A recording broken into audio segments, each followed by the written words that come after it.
अवधूत चिंतन श्री गुरुदेव दत्त. श्री स्वामी समर्थ. नमस्कार मंडळी, यंदा अक्षय तृतीयेला सोने खरेदी फायदेशीर की तोट्याचे? तर चला पाहूया. अक्षय तृतीयेला सोने खरेदी करणं महागात पडणार. 19 एप्रिलपूर्वी या अक्षय तृतीयेला या राशींनी अगदी सावधपणाने खरेदी करायची आहे आणि सावध राहायचं आहे. अक्षय तृतीयेला सोन्यात गुंतवणूक करण्याचा विचार करताय, थांबा. यंदा गुरु आणि शुक्राची चाल तुमच्या शिखरावर कसा परिणाम करणार आहे हे जाणून घेतल्याशिवाय निर्णय घेऊ नका. चला तर मग व्हिडिओला सुरुवात करूया. मंडळी, व्हिडिओला सुरुवात करण्याआधी आपल्या चॅनेलवरती नवीन असाल तर प्लीज चॅनेलला सबस्क्राईब करा. व्हिडिओ जर तुम्हाला आवडला तर लाईक करा. व्हिडिओला कमेंट बॉक्समध्ये श्री स्वामी समर्थ लिहायला विसरू नका. तर मंडळी, चला व्हिडिओला सुरुवात करूया. अक्षय तृतीयेला सोने खरेदी करणे शुभ मानले जाते. मात्र यावर्षी सोने आणि चांदीच्या दरात होणारे मोठे चढउतार पाहता सोने खरेदी करणे खरोखरच फायदेशीर ठरेल का, की ते हानिकारक ठरू शकते? ग्रहस्थिती काय दर्शवते हे सर्व सविस्तर ज्योतिषशास्त्रानुसार समजून घेऊ. अक्षय तृतीयेला सोने खरेदी करण्याची परंपरा आहे, पण या वर्षीचे सोने चांदीचे भाव आणि बाजारची परिस्थिती पाहता तज्ज्ञ काय सल्ला देत आहेत? ग्रहांच्या हालचालीचे विश्लेषण करणे देखील महत्त्वाचे आहे. यावरून या अक्षय तृतीयेला सोने खरेदी करणे फायदेशीर ठरेल की नाही, किंवा कुणाला नुकसान होण्याची शक्यता आहे, हे आपण ठरवू शकतो. ज्योतिषशास्त्रानुसार यावर्षी अक्षय तृतीयेला ग्रहांच्या हालचाली काही वेगळे संकेत देत आहेत, ज्याचा तुमच्या गुंतवणुकीवर थेट परिणाम होऊ शकतो. त्यामुळे सोने खरेदी करण्यापूर्वी याबाबत नक्की जाणून घेऊया. तर मंडळी, अक्षय तृतीयेला सोने खरेदी करून दान केल्याने चिरस्थायी लाभ मिळतो असे मानले जाते. याचा अर्थ असा की या दिवशी केलेल्या खरेदीमुळे या कायमस्वरूपी लाभ मिळतो आणि दानाचे शाश्वत प्रतिफळ मिळते.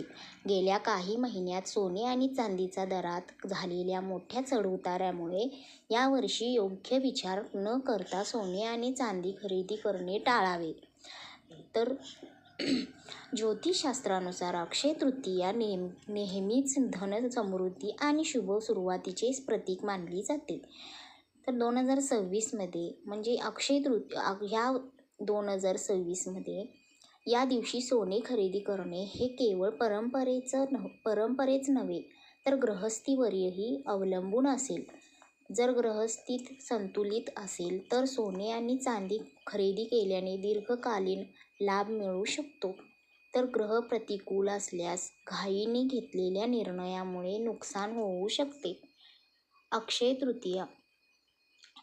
तर बघा मंडळी, 19 एप्रिल 2026 रोजी अक्षय तृतीयेला गुरु मिथुन राशीत असेल, जे सूचित करते की ही वेळ घाईघाईने खरेदी करण्याऐवजी विवेकपूर्ण आणि विचारपूर्वक गुंतवणुकीची आहे. शिवाय 19 एप्रिल रोजी अक्षय तृतीयेला शुक्र स्वतःच्या वृषभ राशीत अत्यंत बलवान होईल, जे स्पष्टपणे सूचित करते की अक्षय तृतीयेला सोने खरेदी करणे अधिक शुभ आणि अनुकूल असेल.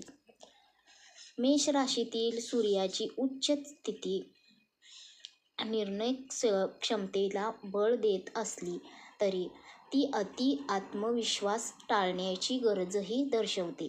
दरम्यान मीन राशीतील शनी, बुध आणि मंगळाची युती गोंधळ, अतिविचार आणि घाई यांचे मिश्रण निर्माण करत आहे. राहू आणि केतूची स्थिती बाजारातील अस्थिरता देखील दर्शवते. तर अक्षय तृतीयेला सोने खरेदी करावं की नाही?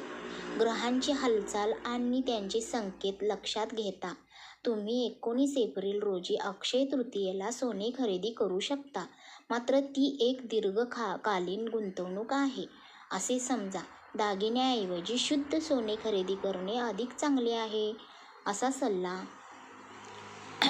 देत आहे.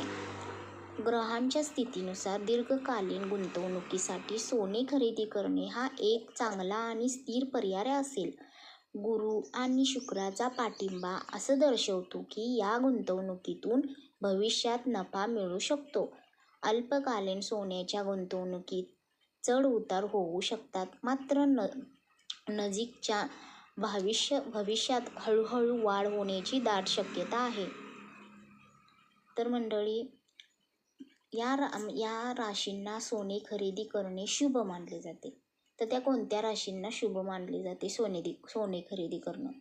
तर ग्रहस्थीनुसार यावर्षी अक्षय तृतीयेला वृषभ, सिंह, तूळ आणि मकर राशींच्या लोकांसाठी सोने खरेदी करणे फायदेशीर ठरू शकते. त्यांना भविष्यात चांगला परतावा मिळू शकतो. तर कोणत्या राशींना नुकसान होऊ शकते सोने खरेदी करून? तर मेष, कर्क, धनु आणि मीन राशींच्या व्यक्तींनी अक्षय तृतीयेला सोने आणि चांदीमध्ये गुंतवणूक करण्याचा काळजीपूर्वक विचार करावा. मोठी गुंतवणूक करण्याऐवजी आपली गुंतवणूक मर्यादित ठेवावी. मिथुन, कन्या, वृश्चिक आणि कुंभ या इतर राशींसाठी अक्षय तृतीयेला सोने चांदी खरेदी केल्यास मध्यम नफा मिळण्याची शक्यता असते. तसंच या व्यक्तींनी निर्णय घेण्याची घाई करू नये. तर मंडळी, अशा ह्या राशीच्या व्यक्तींना सोने खरेदी करणे नुकसान होण्याची शक्यता आहे. तर मंडळी, तुमची कुठली रास आहे त्यानुसार तुम्ही सोने खरेदी करा. जर तुम्हाला खरंच चांगलं हवं असेल, जर तुम्हाला चांगलं जर खरेदी सोनं वगैरे करून चांगला नफा मिळवायचा असेल तर नक्की खरेदी करा. आणि ज्या राशींना सोने खरेदी करून अक्षय तृतीयेला सोने खरेदी करून जर चांगला त्यांची खरेदी करून शुभ होणार असेल तर त्या व्यक्तींनी नक्की सोनं खरेदी करा. तर मंडळी, ज्या राशींना शुभ मानणार आहे सोने खरेदी करून जर त्यांच्या आयुष्यात शुभ सगळं होणार आहे तर ते राशीवाले लोक खूप लकी आहेत. तर मंडळी, माहिती कशी वाटली नक्की कमेंट्स करून सांगा. कमेंट्समध्ये श्री स्वामी समर्थ लिहायला विसरू नका. आणि व्हिडिओ आवडला तर परत एकदा सांगतो, लाईक करा. आणि आपल्या चॅनेलवर नवीन असाल तर प्लीज चॅनेलला सबस्क्राईब करा. भेटू पुढच्या ब्लॉगमध्ये. अशाच नवनवीन माहिती हव्या असतील, जाणून घ्यायच्या असतील तर आपल्या व्हिडिओला आत्ताच सबस्क्राईब करा, बेल आयकॉन दाबा. श्री स्वामी समर्थ.